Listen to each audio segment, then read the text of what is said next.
Everyone goes to school, and each school is different. Some are traditional schools, others are forest schools, there's city schools and faith-based schools. You get the point. There's a lot of different types of schools. The question is, what makes them different? Is it just where they are and what they look like, or more about what they teach? In this video, I'm going to tell you a bit about the special character in different schools. O'Donnell in 2001 gives a definition of special character, saying the term special character is generally assumed to refer to the distinct identity of the faith tradition to which the school belongs, so it's usually referring to faith-based schools. So, what contributes to a school's special character? To describe what contributes, I'm going to use the Adventist education system as an example, as according to Don C. Roy in his book, Towards Wholeness, the Special Character of the Seventh-day Adventist Schools. So, he states that special character reflects 7 interrelated components, which I will go through now. So first of all, assumptions and beliefs are the basis on which the system operates and exists. And now the first assumption or belief is the school's perception of the ultimate purpose of education. Now, for example, the purpose of Adventist education is the restoration of human beings to the image of their Maker through a saving relationship with Jesus Christ and the balanced development of the whole person.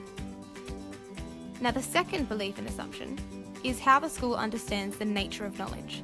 For example, the Adventist system understands a biblical view of knowledge, which recognises both a supernatural and a natural order, where God is acknowledged as the ultimate essential source of all wisdom and virtue. In this view, knowledge includes cognitive, experiential, emotional, relational, intuitive, and spiritual elements that work together, and therefore, it's more than just facts and skills. As well as this, Adventist system believes that there is no difference between sacred and secular in truth, for all truth is from God, and therefore, it can be viewed from a Christian mindset. They believe that in the development of knowledge, there is a leading to wisdom, integrity, and appropriate action and worship, and is grounded in personal belief and cultural worldview. Their third belief is the nature of students in schools.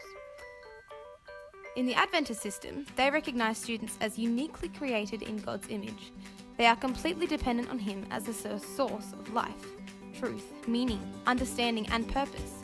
In light of this, they are then believed to be image bearers, created to reflect the character of God. Fourth is the school's belief about the role of the teacher. The Adventist system views this role as very extensive and holistic. Teachers are not just to be professional educators, but also ministers to their students. They are to be people of faith and integrity, to share the vision, model the culture and ethos and lifestyle, be loyal to the system, actively nurture students and adolescents in pastoral ministry, and to share their faith according to the belief of the system. Fifth is the school's view of the curriculum. The Adventist system views the curriculum as something to be studied from the perspective of a biblical worldview, to provide appropriate context. Times when the curriculum is taught are viewed as windows to see and understand God's creativity and character as seen in the world that He created, or as windows of opportunity to respond, apply, express, and practice in ways that are consistent with the biblical values. Sixth is the school's assumption about teaching and learning. An Adventist school hopes and strives to provide students with a holistic and connected learning experience, where the knower is connected to the known, the head to the heart, and everything to the development of meaning. To do this, they aspire to create an enriched, meaningful, and spiritual and culturally sensitive learning environment. Finally, the seventh contributing factor is the school's perception of the ideal school environment.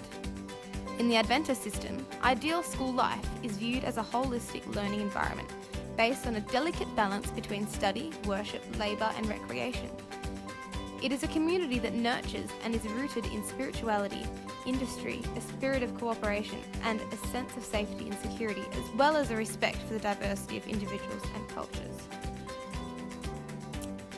That wraps up the main contributing factors of a school's special character, and their beliefs and perceptions will be different in each school or system. And this affects the teachers by affecting how they think, their perceptions, beliefs, and understandings of every area of teaching, according to their role, how they view the students, how they view what they teach. Practically, it changed the ways that they teach so that they integrate those beliefs and perceptions into every area of learning and follow a system that focuses on encouraging, fostering students' beliefs and include extracurricular activities such as worship services, Bible classes, chapel, etc. Studies show that this special character of schools, although is usually passed on by the leaders of the system, is hugely dependent on the commitment of the staff members and the teachers to make it a reality instead of just a philosophy. And so that's a very brief view of a school special character. I hope you learnt something.